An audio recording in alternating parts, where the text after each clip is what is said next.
부산의 모든 이슈를 다뤄봅니다. 부산연구소, 저는 연구소장 김경진입니다. 반갑습니다. 자, 이제 뭐 덥다라는 표현으로는 부족할 정도로 뜨거운 날씨, 여름이 이어지고 있습니다. 두 분 연구위원님들은 이 여름 잘 보내고 계신지 모르겠네요. 어떻습니까?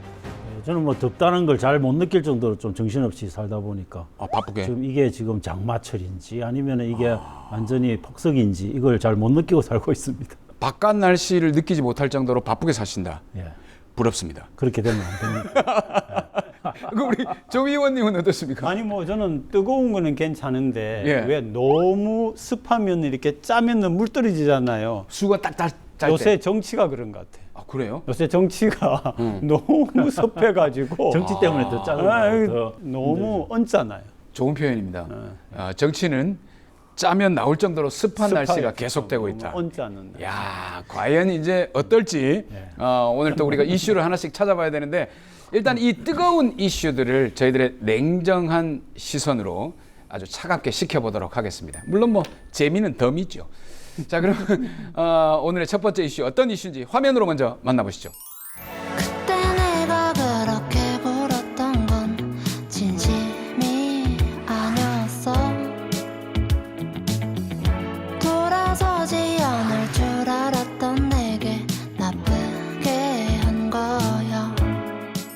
자, 늘 그렇듯이 중앙 이슈부터 먼저 한번 체크를 해보도록 하겠습니다. 윤석열 대통령의 지지율이 심상치가 않습니다. 뭐 흔히들 레임덕에 비유를 해가지고 취임덕이라고 얘기를 하는데, 그건 뭐 전국 지지율이 30%로 간 거는 뭐 둘째 치고라도 PK 지지율도 30%대로 떨어졌습니다. 얼마 전에 이제 한국사회여론연구소에서 TBS에서 한국사회여론연구소에 의뢰를 해서 7월 8일부터 9일까지 이틀간 조사를 했는데 PK 민심이 심상치가 않습니다. 38.4%. 야, 부정평가가 60%입니다. 이 정도면은 PK 민심이 등을 돌렸다고 봐야 되겠죠? 저는 그 이제 뭐 실제로 부정평가가 60.6% 나오고 긍정평가가 30%대 8.3, 나왔다. 이게 중요한 게 아니고 네. 긍정평가의 어떤 부정평가의 상승폭이 중요하다고 봅니다. 근데 이 지금 PK 지역에서는 지난주에 비해서 근데 TBS 그다음에 한국사회여론연구소 조사 결과에 따르면 15.7%포인트가 한 주에 바로 늘었습니다. 이건 좀 심각한 거죠. 이야, 엄청나게 늘은 겁니다. 이게 한 주에 그 정도의 폭으로 떨어진다는 거는 굉장히 큰 격변이 있을 때 아닙니까? 그 엄청난 거죠. 지금 사실은 이제 저는 초기에는 조금 더 두고 봅시다 했는데 두고 보자라고 하는 말이 민망할 정도로 지금 너무 엉망진창의 모습이 되고 있어서. 그런데 더 이제 가관은 대통령은 정치의 정점 아닙니까? 그렇죠. 행정의 수반이라고 하지만은 행정을 다루는 정치적인 역할, 능력인데 이런 분이 여론 뭐 크게 중요하지 않다라고 하는 거 보면서 깜짝 놀랐어요. 그것만 그런 게 아니고 오늘 뭐 어제 같은 경우에는 이상민 그 행안부 자기의 장관. 오른 왼팔이라고 하는 이상민 행안부 장관도 뭐 그 신경 안 쓴다.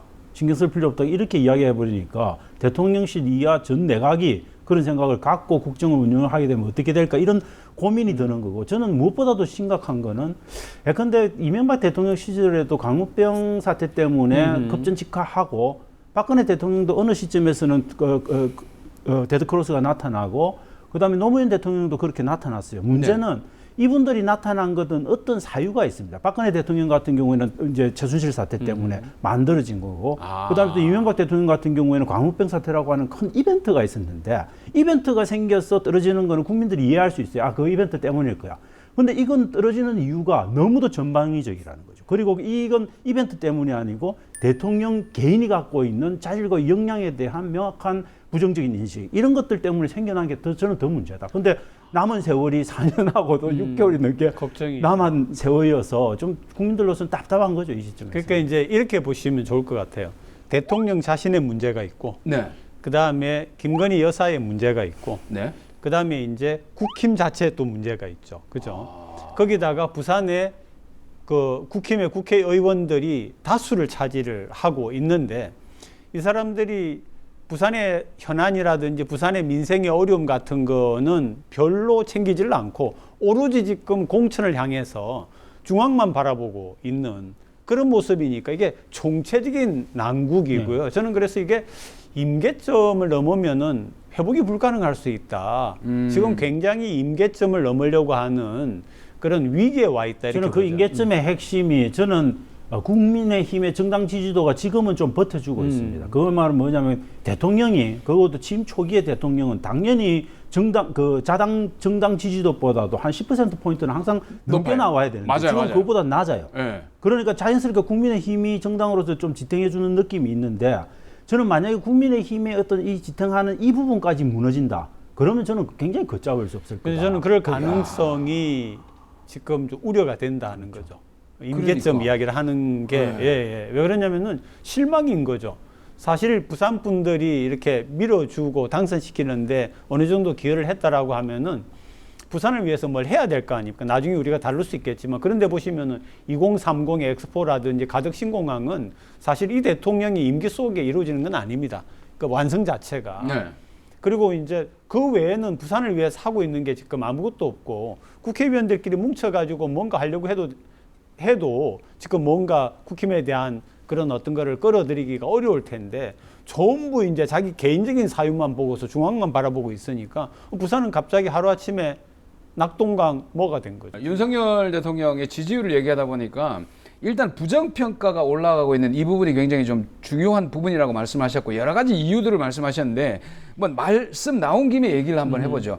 지금 뭐 이유로 꼽는 게 인사 실패도 있고 검찰 편중 인사 뭐 이런 것들도 있습니다만은 여러 가지 이유 중에 가장 큰 이유를 꼽아보자면 어떤 게 있을까요? 저는 이제 인사 실패가 굉장히 가장 큰 이유다. 근데 그 인사 실패로 보는 이유는 그 인사의 대부분을 검찰이라고 하는 단일한 조직체에다가 다 맡겼다. 이 부분에 대한 것들도 있고, 그 다음에 예컨대 일반적인 국민적인 정서에서 그리고 이전에 문재인 정부 때 국민의힘과 지금의 여당이 계속 비판해왔던 점은 결격 사유가 명백한 사람들을 앉히지 말아야 된다.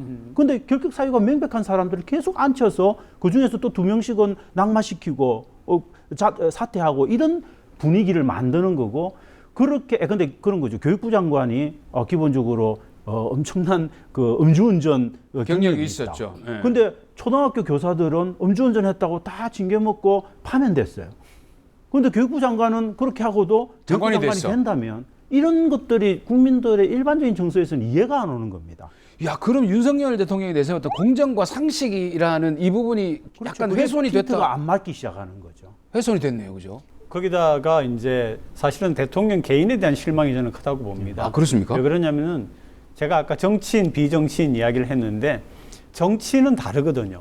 말도 다르고 행동도 다르고 다시 말하면 굉장히 진중하면서 단합하는 상징적인 말을 던지면서 이 국가를 이끌어 나가는 건데 뭐 우리가 옛날 얘기하면 YS 같은 경우에는 대통령 때는 아니었지만은 닭 모가지를 비틀어도 민주주의는 새벽은 온다. 새벽은 온다. 이런 얘기처럼 네. 또는 부시 같은 경우에 그 뭡니까 911 맞고 나서 그죠 뭉쳐서 우리가 우뚝 서자 이런 얘기라든지 뭐 그런 게 있어야 되는데 아침에 소위 출근하면 사마치 던지는 게 대통령으로 살 말이 아니거든요. 그런 것들이. 그걸 갖다가 해피면 또 매일 보내.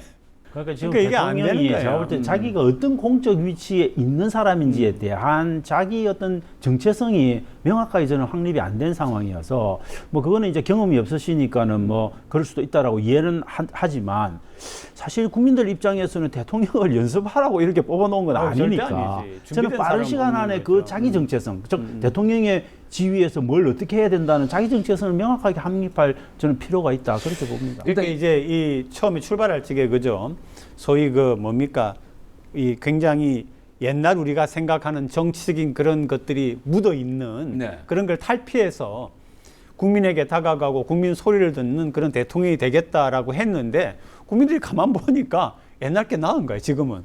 그렇잖아요. 네. 그러니까 뭔가 행태는 바뀌어도 왜냐하면 대통령은 누가 뭐래도 법과 제도의 안에 있는 거거든요. 본인이 마음대로 할 수 있는 게 아니거든요. 그러니까 김건희 여사의 문제도 보면은 지금 뭐 비행기 타고 갈 때 누가 탔냐 하는 것도 이게 제2부속실이 있어가지고서 묶어주는 가운데 그 속에서 뭔가 창의적으로 국민에게 다가가고 해줘야 되는데 우리가 존경하고 따르고 믿고 신뢰하고 5년을 맡겨야 되는 그게 맞나 하는 지금 굉장히 심각한 고민에 저는 국민들이 빠져 있다고. 안 그래도 지금 이제 그 30%대로 떨어지면서 어떻게 보면 여러 가지 심각성을 느끼기는 합니다만은 어떤 돌파구로 찾는 게 사정정국, 그러니까 이제 수사를 하고 뭐 검찰 측근들이 가장 잘하고 있는 것들이 그러니까 수사를 통해서 이 난국을 극복하려고 한다는 움직임이, 그러니까 소해 피살 사건도 그렇고 최근에 이제 그 북송했던 그 어민들 그 부분도 지금 조사가 들어갔다면요. 저는 이게 좀 안타까운 게 뭐 혐의점이 명확하게 드러나면 당연히 그거는 명명백백하게 가려야 되죠.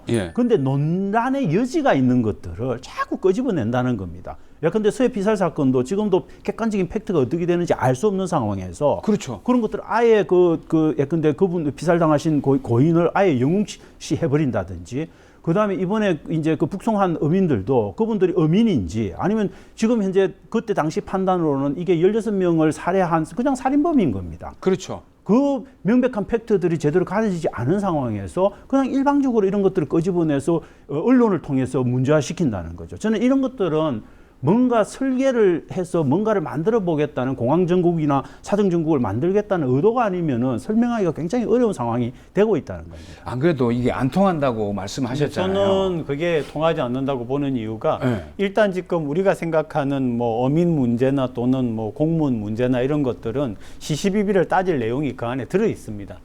근데 이미 우리가 이런 사정을 통하여서 어떤 여론의 그 시선을 돌리고 하는 것들은 여러 차례 봐왔습니다. 맞아요. 이미 봐왔는데 그때는 국정을 운영하는 대통령 혹은 중심의 세력들이 이렇게까지 논란거리를 만들지 않은 상태에서 해왔기 때문에 그런가 보다 뭐 이렇게 했는데 지금은 이거 자체가 너무 심각한 문제예요. 대통령과 대통령 중심의 이런 문제가 심각하기 때문에 이거 가지고 아무리 가리려고 해도 가려지지 않는 겁니다. 저는 근데 조금 걱정스러운 부분이 있는 게, 근데 문재인 정부 시절에는 권력을 상당히 분산시키고 내려놨어요. 국정원도 국내 부분 수사를 안 하고 경찰의 어떤 국내 수사 부분도 굉장히 약화된 상태고, 권력이 원래 검찰도 좀 약화된 상태고, 그렇게 권력이 분산된 상태에서 마음대로 좌지우지할 수 없는 거죠, 정부가. 그런데 지금은 권력이 국정원 장악했죠, 검찰 장악했죠, 법무부 다 장악했죠, 그 다음에 경찰까지 이제 장악을 하면 완벽하게 4대 권력기관을 다 장악한 대통령실이 제가 볼 때는 그 사정에 대한 매력을 느끼게 되면 저는 조금 심각할 수도 있다. 그래서 결국은 오늘도 이상민 행정안전부 장관이 이야기하는 바는 곧 기다려라, 곧 나아질 거다. 그 말은 뭐냐면 우리가 이 사정정국을 통해서 정확하게 이걸 돌파할 수 있다라고 하는, 저는 좀 다른 자신감의 표현, 이런 것들이 아닐까 싶어서 좀 우려스럽습니다. 저는 그게 잘못된 판단이라고 생각하고요. 지금 우리 국민들이 그동안 몇 차례의 정권 교체를 통해서 많이 그래도 경험적인 정치적 식견이 늘어나셨기 때문에 대통령과 그 중심 세력들이 잘못하는 건 이거하고 상관없이 잘못하는 거예요. 그래서 앞으로도 지속이 된다면 계속 굉장히 큰 문제가 생길 수 있다라고 봅니다.